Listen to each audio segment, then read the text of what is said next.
Hello everyone, welcome to the channel coding with Prakash. आज हम solve करने वाले हैं LeetCode 2305 fair distribution of cookies. ठीक है, सबसे पहले क्वेश्चन समझ लेते हैं क्योंकि इसमें थोड़ा सा ट्रिकी है कि फाइंड क्या करना है। ठीक है, उसके बाद हम अप्रोच देखेंगे और सबसे लास्ट में टाइम एंड स्पेस कॉम्प्लेक्सिटी। बहुत सारे लोग इसको मिस कर देते हैं बट इंटरव्यूज में उसके भी मार्क्स होते हैं। ठीक है, तो वीडियो एंड तक देखना, मिस मत करना। सबसे पहले आप देखते हैं, यहाँ पर कुछ कुकीज दे रखी हैं। कुकीज का एक एरे है। पहले बैग में 8 कुकी हैं, दूसरे में 15 हैं, तीसरे में 10 हैं। ठीक है, और k इजिकल टू 2 मतलब कितने चिल्ड्रन हैं। अब सारे चिल्ड्रन में ना कुकीज को एक इक्वल डिस्ट्रीब्यूट करना है, एकदम इक्वल ना हो बट ऐसे डिस्ट्रीब्यूट करना है कि किसी बच्चे को आप एकदम ज्यादा ना दे दो और किसी को एकदम कम ना दे दो। तो अनफेयरनेस कम से कम रखनी है। ठीक है, अब मैं आपको बताता हूँ कि हमें रिटर्न क्या करना है। एक बार यहाँ लिख लेते हैं कि ये हमारा कुकी का बैग है 20 और 8। तो ऐसा है ना, ये चिल्ड्रन 1 है, ये चिल्ड्रन 2 है। अलग अलग तरह के कॉम्बिनेशन बन सकते हैं। पहले बच्चे को आपने 8, 15, 10 दे दिया, इसका टोटल है 33। दूसरे बच्चे को आपने 20 और 8 दे दिया, इसका टोटल है 28। एक एक केस और लेते हैं, 8, 15, 10। इस बच्चे को आपने 8 ये भी दे दिया, तो इस वाले बच्चे पे सिर्फ 20 बचा। तो यहाँ पर इसका टोटल है 20, यहाँ टोटल है 28। और अगर आप इसका टोटल करोगे तो कुछ 41 आ रहा है। अलग अलग तरह के ऐसे ना कॉम्बिनेशन बनेंगे कि किस बच्चे को क्या कुकी मिल रही है, क्या नहीं मिल रही। और ना ये पूरा, ये कुकी के बैग है। ये बैग 1 है, बैग 2 है, बैग 3 है, बैग 4 है। तो पूरा बैग 1 मतलब 8 कुकी बैग 1 में है, तो वो पूरी चिल्ड्रन 1 पे जाएंगी या 2 पे जाएंगी। इन वाली कुकी में से डिवाइड नहीं करना है। ठीक है, ये पूरी 8 एक बच्चे पे जाएंगी, ये वाली 15 किसी भी बच्चे पे जा सकती हैं। तो इस तरीके से है। तो आपको क्या करना है ना कि इस हिसाब से डिस्ट्रीब्यूट करना है। अब एक आंसर में देख लेते हैं, इन लोगों ने जो आंसर दिया है उसमें क्या डिस्ट्रीब्यूट किया है। 8, 15, 8। ठीक है, इन्होंने ये 8, 15, 8 करा है, तो इसका जो टोटल बनेगा 31 बनेगा। ठीक है, और उसके बाद जो दूसरे बच्चे पे बचेगा वो बचेगा 10 और 20, तो इसका टोटल 30 बनेगा। ठीक है, तो सही डिस्ट्रीब्यूशन वो है, अनफेयरनेस सबसे कम वो है जिसमें ये जो, ये केस देखो, केस ये 1 है, ये केस 3 है। ठीक है, केस 3 में देखो, केस 3 में कोई भी बच्चे पे जो हाईएस्ट गया है वो 31 गया है। मैं सारे बच्चे से पूछूंगा कि भाई सबसे के पास हाईएस्ट किसके पास क्या है, वो बोलेगा 31 है। ये केस 2 है। केस 2 में मैं सब बच्चों से पूछूंगा कि आप में से किसके पास हाईएस्ट क्या है, वो बोलेगा 41। तो 41 कुछ ज्यादा ही चला गया। केस 1 में मैं पूछूंगा कि सब बच्चों में से किसके पास हाईएस्ट है, ऑब्वियसली ये चिल्ड्रन 1 बोलेगा कि मेरे पास 33 है। चिल्ड्रन 2 पे 28 है केस 1 में, तो ये बोलेगा 33। तो केस 3 में जो किसी भी बच्चे पे जो हाईएस्ट गया है वो सबसे कम गया है। तो हमारा आंसर यही है, हमारा आंसर 31 हमें रिटर्न करना है। समझ गए ना, मतलब सारे परम्यूटेशन कॉम्बिनेशन बना लो किस किस तरीके से ये डिस्ट्रीब्यूशन हो सकता है। और उसमें से सबसे जो मिनिमम है, मतलब केस 1 का हाईएस्ट है 33, केस 2 का हाईएस्ट है 41, केस 3 का हाईएस्ट है 31। सारे हाईएस्ट में जो सबसे मिनिमम है वो रिटर्न करना है। पहले तो ये समझना बहुत जरूरी था। ठीक है, अब इसकी अप्रोच पे आगे बढ़ते हैं। तो सबसे पहले ना कुकीज का एरे भी यहाँ लिख लेते हैं। पहले बैग में 8 है, मैं इसको थोड़ा सा डार्क कर देता हूँ। पहले में 8 है, दूसरे में 15 है, तीसरे में 8 मान लो। ठीक है, ये 3 बैग हैं कुकीज के। और इस बार k इजिकल टू ना 3 मान लेते हैं। हर बार 2 बच्चे तो होंगे नहीं। तो देखो, जहां भी परम्यूटेशन कॉम्बिनेशन अलग अलग तरह के बनाने हैं तो वहां साफ साफ समझ आता है कि यहाँ पर बैक ट्रैकिंग यूज करी जा सकती है, रिकर्जन यूज करा जा सकता है। तो इसमें ना एक ट्री बनेगा। तो ये बैक ट्रैकिंग का क्वेश्चन है। अगर आपको इंट्यूशन नहीं बिल्ड हो पा रही थी तो मैं ट्री बनाता हूँ, आपको इंट्यूशन बिल्ड हो जाएगी।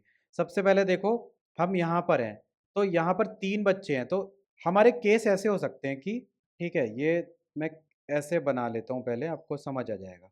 मान लेते हैं अभी हम पोजीशन i इजिकल टू 0 पे हैं। ठीक है, मतलब ये 8 वाली जो बैग है, ये बैग हम डिस्ट्रीब्यूट कर रहे हैं। तो हमने चलो पहले बच्चे को दे दिया। हो सकता है कि हम पहले को ना दें, हम दूसरे को दे दें। हो सकता है हम दूसरे को ना दें, तीसरे को दे दें। 3 केस बन रहे हैं, ट्री बन रहा है, तो समझ आ रहा है कि रिकर्जन यूज करेंगे, बैक ट्रैकिंग यूज करेंगे। फिर यहाँ से अगेन 3 केस बनेंगे। ठीक है, थोड़ा सा ड्रॉ करूंगा ना, ये समझ आ गया, कोड लिखना कोई बड़ी चीज नहीं है। सारे ब्रैक टैगिंग क्वेश्चन का ना कोड एक सिमिलर फॉर्मेट का होता है। अब यहाँ i इज इक्वल टू 1 है, मतलब हम ये जो 15 वाली कुकी है ना, ये डिस्ट्रीब्यूट कर रहे हैं। अब देखो, मान लो पहले बच्चे को मैं दे दूं, पहले पे तो ऑलरेडी 8 है, हम ये वाले केस में पहले पे 8 है ना, हम इसी केस को एक्सटेंड कर रहे हैं। याद रखना, हम इस पूरे एरे को एक्सटेंड कर रहे हैं, इस वाले केस को हमने सेव करके रखा था, यहां पर सिर्फ पहले बच्चे पे है, दूसरे तीसरे पे नहीं है। तो अगर यहां पर मैं पहले को दोबारा दे दूंगा तो पहले बच्चे पे 15 8 23 हो जाएगा, है ना, बाकी बच्चों पे कुछ नहीं है। फिर मान लो मैंने पहले को नहीं दिया तो 8 पहले पे रहेगा, दूसरे पे 15 आ जाएगा, तीसरे पे कुछ नहीं है। मान लो मैंने तीसरे को दे दिया तो 15 तीसरे पे आ जाएगा। ये पहले वाले केस को एक्सटेंड करने से हुआ। इसी तरीके से ये वाले केस को एक्सटेंड करो, इसमें क्या बन जाएगा, इसमें पहले वाले बच्चे को 8 दिया, दूसरे पे कुछ नहीं है, तीसरे पे, यहाँ तीसरे वाले पे 8 था ऑलरेडी, ठीक है, यहाँ दूसरे बच्चे को 8 दिया तो तीसरे पे 8 था, पहले पे कुछ नहीं है। और इस वाले केस में क्या था, पहले पे कुछ नहीं है, दूसरे केस में नहीं है, दूसरे में कुछ नहीं है, तीसरे को आप अ, तीसरे को दोगे, सॉरी, ये 8 नहीं है, मतलब ये 15 वाली कुकी दे रहे हैं, ठीक है। तो मैं यहाँ 15 लिख देता हूँ, समझ गए ना, i इज इक्वल टू 1 है, तो हम 15 वाली कुकी डिस्ट्रीब्यूट कर रहे हैं, तो यहाँ 15 प्लस 8 23 हो जाएगा। मैं इसको एक बार डिलीट करके ये वाले दो केस दोबारा बना देता हूँ, ठीक है। इसमें देखो, पहले बच्चे को हमने 15 दे दिया, दूसरे पे कुछ नहीं है, तीसरे पे 8 था। इसमें देखो, पहले बच्चे पे कुछ नहीं है, हम दूसरे को दे रहे हैं 15, तीसरे पे क्या था, 8 था। तो इस तरीके से ना बहुत सारे केसेस बनेंगे, लास्ट में आपके पास देखो यही ऐसा ही कुछ बन जाएगा। ये मैंने केस 1 केस 2 केस 3 लिखा है ना, ऐसे 15 केस बन जाएंगे मान लो। तो उन सारे केसेस में से 15 16 100 200 केस बनेंगे, अलग अलग कॉम्बिनेशन बनने वाले हैं। तो उसमें से सबसे ये देखना है कि मिनिमम कौन सा है, इन सारे मैक्सिमम में सबसे मिनिमम कौन सा है। जिस केस में कोई बच्चा बोलेगा कि मेरे पास मान लो 31 से भी लो मिल गया, कि मेरे पास 25 कुकी आई हैं और सारे स्टूडेंट में ये 25 हाईएस्ट है, इसका मतलब हमने बहुत अच्छा डिस्ट्रीब्यूशन किया है, कि जो सबसे ज्यादा भी जिस पे गई है उस पे 25 ही गई हैं। तो इस सारे केसेस में जो निकलेगा उसका हम हाईएस्ट कैलकुलेट करने वाले हैं, ठीक है। जल्दी से कोड देख लेते हैं, फिर मैं आपको टाइम और स्पेस कॉम्प्लेक्सिटी बताऊंगा, वो जानना बहुत बहुत। कोड स्टार्ट करने से पहले बस 10 सेकंड चाहिए मुझे आप लोगों के। एक डीएसए का लाइव बैच मैं पढ़ा रहा हूँ, जिसमें 2 मंथ्स लग रहे हैं, बेसिक टू एडवांस आप लोगों को पूरा करा दिया जाएगा। 3 क्लासेस अब वीक होंगी, ऐसे टाइम पे होंगी कि वर्किंग प्रोफेशनल भी इसको कर सकते हैं। ये क्लासेस लाइव होंगी, इसके बाद ये same lecture as a recording भी अवेलेबल होगा। मॉक इंटरव्यूज 1-on-1 होगा फैंग एम्प्लॉय के साथ, रेज्यूमे बिल्डिंग सेशन 1-on-1 होगा। सारी डिटेल व्हाट्सएप पे मिल जाएगी, लिंक डिस्क्रिप्शन है में आपको मिल जाएगा, जल्दी से मैसेज करो। और छोटे से बैच हैं, ज़्यादा बड़े बैचेस नहीं लिए जा रहे हैं, 30-40 मैक्सिमम 45, ताकि अच्छे से डाउट सॉल्विंग हो सके। बाकी यूट्यूबर्स की तरह 500-500 200-200 के बैचेस नहीं हैं, और लिमिटेड सीटें। अगर आपको ज्वाइन करना है तो व्हाट्सएप पे आप इंक्वायरी कर सकते हो, मैं खुद आपको रीच आउट करने वाला हूँ। देखो कोड देखो, सबसे पहले मैंने आपको बताया था कि हमें सिर्फ एक वो रिटर्न करना है, मतलब एक नंबर रिटर्न करना है कि सारे केसेस में से मतलब मिनिमम कौन सा था। तो यहाँ पर रिटर्न करने के लिए देखो सिर्फ एक वेरिएबल काफ़ी है ना, मैंने एक आंसर वेरिएबल बना रखा है। और जब भी आप बैक ट्रैकिंग का कोड लिखते हो ना, तो आपका एक मेन फंक्शन होता है ये, मतलब एक आपका एक फंक्शन होता है, और बैक ट्रैकिंग का फिर एक रिकर्सिव फंक्शन होता है, वो रिकर्सिव फंक्शन नीचे है।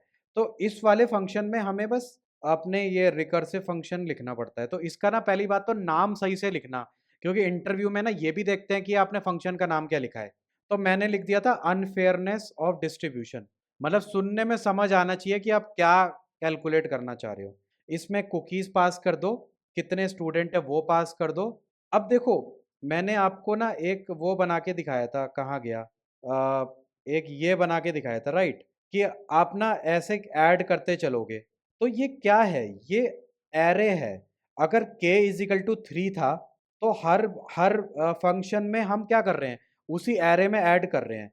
अगर ये k इज इक्वल टू 5 होता तो 5 साइज का एरे होता, ठीक है।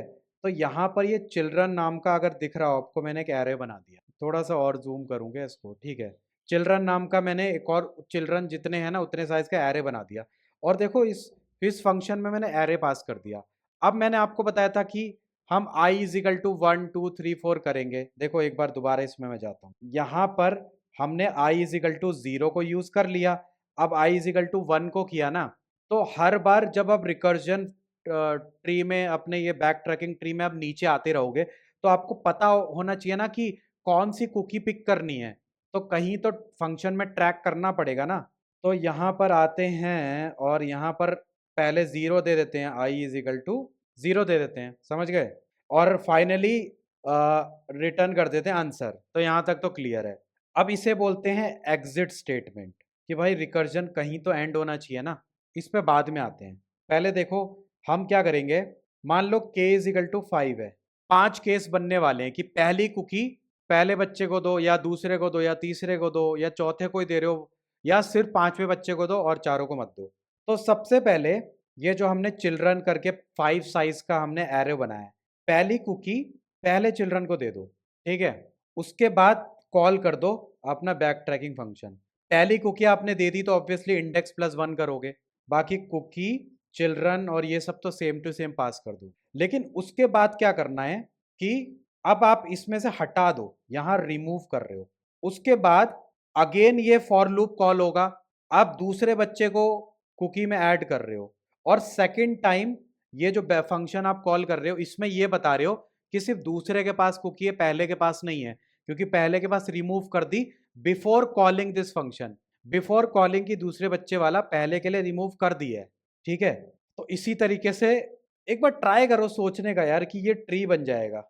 कोशिश करो कि आपको समझ आए कि ये ट्री बनने वाला है। जिस दिन वो कोड देख के ये ट्री समझने लग जाओगे, बैक ट्रैकिंग कुछ भी नहीं है। थोड़ा सा टफ टॉपिक में माना जाता है, लेकिन होता क्या है ना कि एक बार आ जाए ना तो बहुत हार्ड हार्ड क्वेश्चन आप सॉल्व कर लोगे। थोड़ा सा कॉन्फिडेंस फील होता है यार डीएसए में कि चलो हमें अच्छा डीएसए आता है। अब अब सब जब ये एंड हो रहे होंगे, मतलब जब सारे कॉम्बिनेशन वगैरह खत्म हो गए होंगे, लास्ट में सारी कुकी खत्म हो गई, अब क्या करेंगे।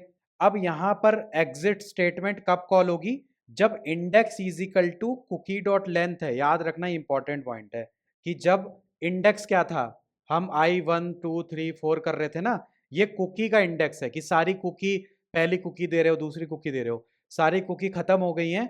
तब हम यहाँ पर कैलकुलेट करते हैं कि मैक्सिमम कुकी क्या है। देखो 15 20 50 कॉम्बिनेशन बनने वाले हैं आपके, 50 60 रिकर्सिव फंक्शन होने वाले हैं, याद रखना। बहुत सारे रिकर्सिव फंक्शन, मतलब जो ट्री में होंगे ना 50 60 उसकी ब्रांचेस बन जाएंगी। हर ब्रांच में आके देखेंगे कि मैक्सिमम क्या था। तो किसी में मैक्सिमम होगा 25, किसी में 33, किसी में 31, किसी में 29, किसी में 40। और हमारा ये जो आंसर नाम का ये जो ग्लोबल वेरिएबल है ना, ये तो हमारा ग्लोबल वेरिएबल था। तो हम इसमें क्या कर रहे हैं, इसमें इन सारे सब में से मिनिमम क्या था, इन सब में से मिनिमम 25 है। तो यहां पर हम इन सब का मिनिमम सेव कर रहे हैं, ठीक है। और आपने स्टार्टिंग में देखा होगा यहाँ पर हम आंसर रिटर्न कर रहे हैं, ठीक है, मेन फंक्शन में। अब इसकी टाइम एंड स्पेस कॉम्प्लेक्सिटी देख लेते हैं, फिर वीडियो को एंड करेंगे। अभी तक सब्सक्राइब नहीं करा, चैनल पे पहली बार आ रहे हो तो कर देना, लाइक भी कर देना। तो टाइम कॉम्प्लेक्सिटी क्या होती है, number of recursive function, R F लिख लेते हैं, recursive function into cost. Into cost मतलब कि हर फंक्शन में आपका टोटल आपका कितना वर्क डन हुआ है, मतलब ठीक है, हर फंक्शन के अंदर कितना हुआ है, और total number of recursive function. तो एक बार देखते हैं कि total number of recursive function क्या होंगे। हमारा एक ट्री बना था, याद है आपको। तो ट्री कैसे बना था, आपके के स्टूडेंट हैं तो ये 1 2 3 ये के तक था, के तक टोटल था, ठीक है। मतलब हर पॉइंट से आपके चिल्ड्रन है, मतलब अगर ये पेरेंट नोड है तो इसके के चिल्ड्रन है, फिर इसके भी के चिल्ड्रन है, फिर इसके भी के चिल्ड्रन है, ठीक है। और इस ट्री की हाइट क्या है, ये i इज इक्वल टू 1 था, एक कुकी, फिर यहाँ 2 कुकी, फिर यहाँ 3 कुकी। तो जितनी कुकी है उतना डीप में जाने वाला है। तो इसकी जो total number of recursive function हमारे पास हो जाएंगे के, मतलब नंबर ऑफ स्टूडेंट की पावर n, मतलब जितनी आपकी कुकी हैं, ठीक है। और अगर आप ध्यान से देखो तो हर फंक्शन के अंदर ना कुछ वर्क डन हुआ है, मतलब हर फंक्शन के अंदर के साइज का फॉर लूप चल रहा है। अब आप कहोगे ये तो सिर्फ लीफ नोड पे चलेगा, मतलब ये सब आखिरी में कैलकुलेट होने वाला है ना, कुछ कुछ क्योंकि हमने कंडीशन लगाई है ना, index is equal to cookie dot length. लेकिन आपको ये पता होना चाहिए कि टोटल ट्री में अगर n नोड्स होते हैं तो लीफ नोड हमारे n/2 होते हैं। तो ये भी फैक्टर ऑफ n है, मतलब अगर 32 आपके टोटल नोड एंड ट्री में, तो 16 आपके लीफ पे भी हो सकते हैं। तो यहाँ पर हमें मतलब हमारा बताने का मतलब ये है कि अगर 16 फंक्शन में भी अगर ये रन हो रहा है के का फॉर लूप, तो इसको कंसिडर किया जाएगा। तो इसका मतलब आपका ये हमारा के हो जाएगा, राइट। इसको हम के ले लेते हैं कि ऑलमोस्ट सारे लीफ नोड में तो ये के वाला फॉर लूप हमारा रन हुआ ही है। तो ये हो जाएगा के एन प्लस वन।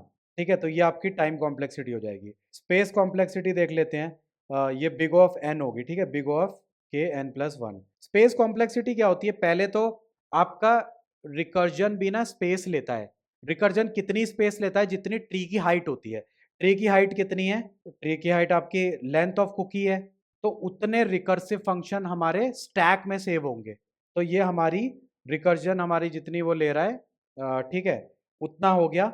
और इसमें प्लस करेंगे, आपने ये भी तो बनाया था, के साइज का क्या बनाया था, चिल्ड्रन का एरे बनाया था, तो एन प्लस के हो जाएगा, बिग ऑफ एन प्लस के।